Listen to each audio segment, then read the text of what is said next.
That long road to this day, 21st of November, has been one, as Noah Otieno described, that has been filled both with allegations of corruption and political mudslinging on either side. Let's take a look at some of the key dates in this timeline leading up until today. Of course, the 7th of June was when this debacle started with the CBK, with news of the CBK's questioning of questionable transactions at NYS. Of course, Ann Waiguru saying there that no money was lost, but on 19th June the tune changes slightly.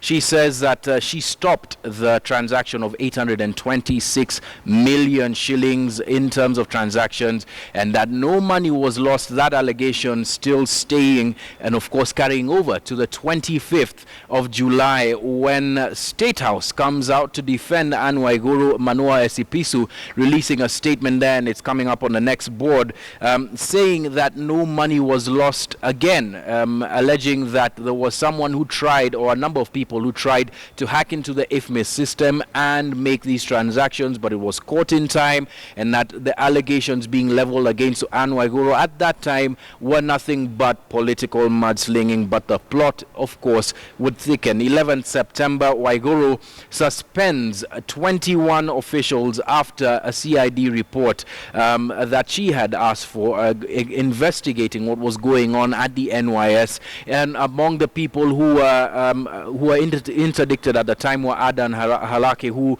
later on it would come to be known was one of the people who stood in the way of some of these fraudulent transactions being made, allegedly at least. And of course, let's move now onwards to October the 27th, I believe, when the PAC began questioning 8 billion shillings worth of payments. And remember, those payments were rather infamous. 8,700 shillings for pens, 450,000 shillings for condom dispensers, 1.5 million shillings for a television that allegedly was in Ann Waiguru's office. She later denied this, and of course, evidence was shown that that wasn't in there. And then there were the sex toys that Peter Mangiti later on said were for sex education, and also giving a new register, a fresh register with what he said, he alleged, were the correct prices of the above mentioned items. For instance, a pen was going for 290 shillings according to him.